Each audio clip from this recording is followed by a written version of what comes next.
دو چار شعر آپ کے سماعتوں کی دہلیز پر. کس کی ہے شان رسالت میرے سرکار کی ہے. کس کی ہے شان رسالت میرے سرکار کی ہے. اور بزم محشر میں قیادت میرے سرکار کی ہے. زندہ باد زندہ باد. کس کی ہے شان رسالت میرے سرکار کی ہے.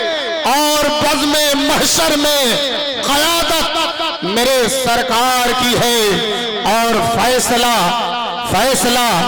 آج فیصلہ لوور کورٹ میں ہوتا ہے, ہائی کورٹ میں ہوتا ہے, سپریم کورٹ میں ہوتا ہے, جگہ جگہ پنچایتوں میں ہوتا ہے.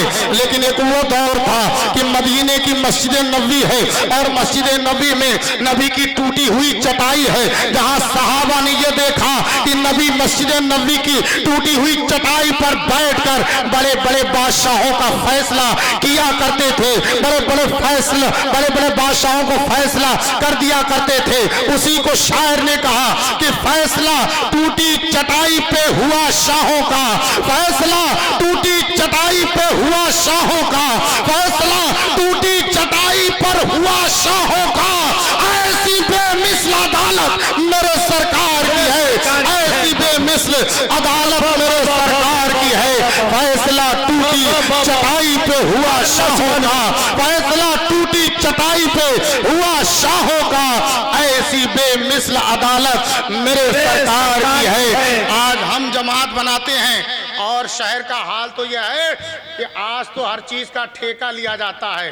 مردہ نہلانے سے لے کے دفنانے کا ٹھیکہ, جلسہ کرانے کا بھی ٹھیکہ ٹھیکہ لیا ہے. آپ اس کے ٹھیکہ لے لیجئے تو نہ تو آپ کو مفتی اعظم ڈھونڈنا پڑے گا, نہ تو قاضی شہر ڈھونڈنا پڑے گا, نہ تو مفتی اور خطیب ڈھونڈنا پڑے گا. ہر جماعت, ہر ایک انسان اپنی ٹولی بنا کر گھوم رہا ہے. لیکن سنو, جو جماعت, جو عظمتیں اللہ نے نبی کی جماعت کو دیا ہے, جو عظمتوں کا صحرا اللہ نے نبی کی پاکیزہ جماعت کو دیا ہے, وہ نہ کل کسی کو میسر تھا, نہ آج کسی کو میسر ہوگا, اور نہ صبح قیامت تک ہو سکتا ہے. اللہ اکبر. اسی کو شاعر نے اپنے شعر میں کہا کہ فاطمہ زہرا علی شیر خدا, فاطمہ زہرا علی شیر خدا اور حسنین. فاطمہ زہرا علی شیر خدا اور حسنین. فاطمہ زہرا علی شیر خدا اور حسنین. کتنی پاکیزہ جماعت میرے سرکار کی ہے, کتنی پاکیزہ جماعت میرے کیا حق بیان کی ہے. فاطمہ زہرا علی شیر خدا اور حسنین, کتنی پاکیزہ جماعت میرے سرکار کی ہے. اور آج ہمارا پڑوسی بھوکا رہتا ہے, ہمیں اس کا خیال نہیں. آج ہمارا رشتہ دار بھوکا رہتا ہے مگر ہمیں اس کا خیال نہیں. لیکن نبی کی شان یہ ہے کہ بھوکے رہ کر بھی زمانے کو شکم سیر کیا, بھوکے رہ کر بھی زمانے کو شکم سیر کیا, بھوکے رہ کر بھی زمانے کو شکم سیر کیا, بھوکے رہ کر بھی زمانے کو شکم سیر کیا. ایسی بے مثل سخاوت میرے سرکار کی ہے. زندہ باد. شعر بہت ہے لیکن میں شعر پڑھنے نہیں, عظمت مصطفیٰ کے حوالے سے. اے میرے مسلمانوں, اے چشتی نگر کے مسلمانوں, سنو, آپ کا نصیبہ بلند ہے. اللہ نے بہت ساری قومیں پیدا فرمائی, بہت سارے امتی آئے آدم سے لے کر عیسیٰ تک, لیکن جو مقام اللہ نے نبی کے امتیوں کو بخشا ہے, اللہ اکبر. ہمارا نبی کتنا بے مثال ہے, ہمارا نبی اتنا بے مثال ہے.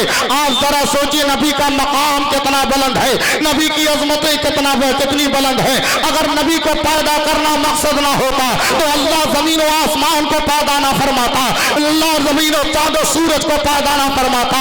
اللہ نے آدم سے لے کر عیسیٰ تک نبی بھیجے ہیں, لیکن جو مقام نبی کا ہے, اللہ نے آدم کو اس روئے زمین پر اتارا. جب آدم آئے, اللہ نے آدم سے, اللہ کے بارگاہ میں آدم نے کہا, مولا تو نے نبی بنا کر بھیجا ہے لیکن بتائے گا کون؟ اللہ ارشاد فرماتا ہے, آدم بھیجنا میرا کام ہے مگر بتانا تیرا کام ہے. جب اللہ نے نوح کو اس روئے زمین پر بھیجا اور نوح نے کہا, مولا تو نے نبی بنا کر بھیجا ہے لیکن بتائے بتائے گا کون؟ تو اللہ ارشاد فرماتا ہے نو بھیجنا میرا کام ہے، بتانا تیرا کام ہے۔ جب اللہ نے یحییٰ کو بھیجا، اللہ یحییٰ نے کہا مولا تو نے نبی بنا کر بھیجا ہے، اب بتائے گا کون؟ اللہ فرماتا یحییٰ بھیجنا میرا کام ہے، بتانا تیرا کام ہے۔ جب اللہ نے شیش کو بھیجا، شیش نے کہا بارے اللہ تو نے نبی بنا کر بھیجا ہے، لیکن بتائے گا کون؟ اللہ فرماتا ہے یہ شیش بھیجنا میرا کام ہے، بتانا تیرا کام ہے۔ جب اللہ نے زکریا کو بھیجا تو زکریا علیہ السلام نے کہا مولا تو نے نبی بنا کر بھیجا ہے، اب بتائے گا کون؟ تو اللہ فرماتا زکریا بھیجنا میرا کام ہے، بتانا تیرا کام ہے۔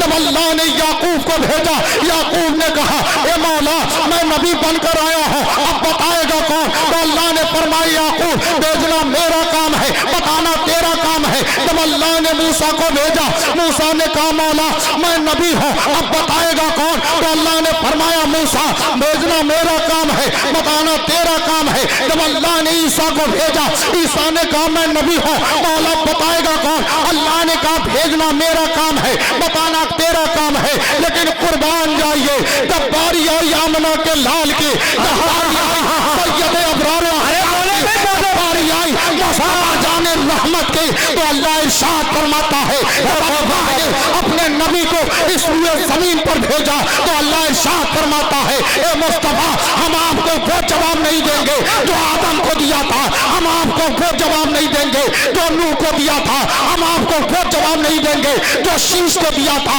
ہم آپ کو وہ جواب نہیں دیں گے جو زکریا کو دیا تھا، ہم آپ کو وہ جواب نہیں دیں گے جو موسیٰ کو دیا تھا، ہم آپ کو وہ جواب نہیں دیں گے جو عیسیٰ کو دیا تھا، بلکہ محبوب ہم نے آپ کے مقام کو اتنا بلند کر دیا ہے، اتنا بلند کر دیا ہے کہ مصطفیٰ اب آپ بتائیں کہ خدا کون ہے، اور خدا یہ بتائے مصطفیٰ کون ہے۔ نعرہ تکبیر، نعرہ رسالت، عظمت مصطفیٰ، رضائے مصطفیٰ کانفرنس، مسلک اعلیٰ حضرت علامہ مفتی رفیع احمد صاحب قبلہ نظامی۔ بہت اچھے مفتی صاحب، زندہ باد زندہ باد، ماشاءاللہ ماشاءاللہ۔ میرے نقیبی کے مقام کو اللہ نے اتنا بلند فرمایا، اللہ اکبر، اللہ فرماتا ہے وَرَفَعْنَا لَكَ ذِكْرَكَ، اے محبوب آپ کے ذکر کو کوئی بلند کرے یا نہ کرے، ارے جس کا ذکر خدا بلند کر دے اسے کون مٹا سکتا ہے۔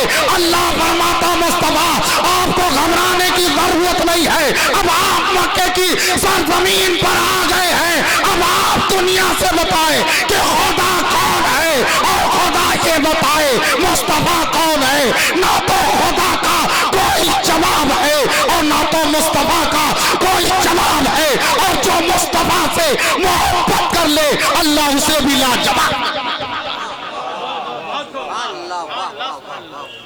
اللہ اسے بھی لاجواب کر دیا کرتا ہے۔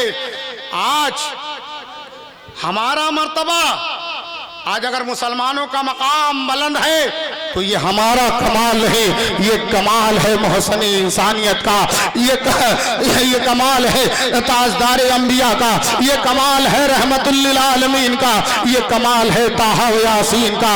کتنا عظیم مقام ہے، کتنا عظیم مرتبہ ہے۔ اللہ اکبر، ذرا دیکھیے مصطفیٰ کے مقام کو، عظمت مصطفیٰ پر میں خطاب کر رہا ہوں۔ نبی کا مقام کتنا بلند ہے۔ حضرت آمنہ رضی اللہ تعالیٰ عنہ فرماتی ہے کہ نبی میرے شکم کے اندر ہے، 8واں مہینہ چل رہا ہے۔ آپ جانتے ہیں کہ جب عورتیں حمل سے ہوتی ہیں تو عورتوں کا عالم کیا ہوتا ہے۔ آپ اپنے گھر کی عورتوں سے پوچھیں، ان ماؤں سے پوچھیں جنہوں نے اپنے بچے کو اپنے شکم کے اندر 9 ماہ رکھا۔ جب بچہ ماں کی شکم میں ہوتا ہے تو عورتوں کے دن بڑے مشکلوں سے گزرتے ہیں، چلنا پھرنا دوبر ہو جاتا ہے، موت کا منظر سامنے آتا ہے۔ لیکن سیدہ آمنہ فرماتی ہے کہ جب مصطفیٰ میرے شکم کے اندر جلوہ بار ہوئے تو عالم یہ تھا کہ جب میں باہر نکلتی، اگر میں پتھروں پر اپنا قدم رکھتی تو پتھر موم بن جایا کرتے، اگر میں دھوپ میں نکلتی تھی تو بادل سایہ کرتے ہوئے نظر آتے، اور جب میں پانی بھرنے کے لیے اپنے ڈول سے پانی لینا چاہتی تو کنویں سے آواز آتی، آمنہ آپ کو ڈول اور رسی کی ضرورت نہیں ہے. آپ کے شکم میں جو پیغمبر ہے اس کے مقام کو اللہ نے اتنا بلند کر دیا ہے کہ پانی خود بخود آپ کے قدموں کا بوسہ لیتا نظر آتا ہے. واہ واہ واہ واہ، سبحان اللہ سبحان اللہ، زندہ باد زندہ باد. آمنہ فرماتی ہیں نبی میرے شکم کے اندر ہے، 8واں مہینہ ہے. جب 8واں مہینہ آیا حضرت آمنہ کا گھر اور خانہ کعبہ بالکل حضرت آسی پاس ہے. حضرت آمنہ اپنے گھر سے نکلی اور حرم پاک میں آئی. حرم پاک میں آنے کے بعد حضرت آمنہ نے خانہ کعبہ کا طواف کیا. ایک چکر، 2 چکر، مسلسل 7 چکر سیدہ آمنہ نے لگائے. خانہ کعبہ کا طواف آج بھی اگر حاجی حج کو جائے اور طواف کعبہ نہ کرے تو اس کا حج نامکمل ہے. عمرہ کرنے والا عمرے کو جائے اور طواف نہ کرے تو اس کا عمرہ مکمل ہے. سیدہ آمنہ خانہ کعبہ میں آئی. آنے کے بعد خانہ کعبہ کا چکر لگانا شروع کیا.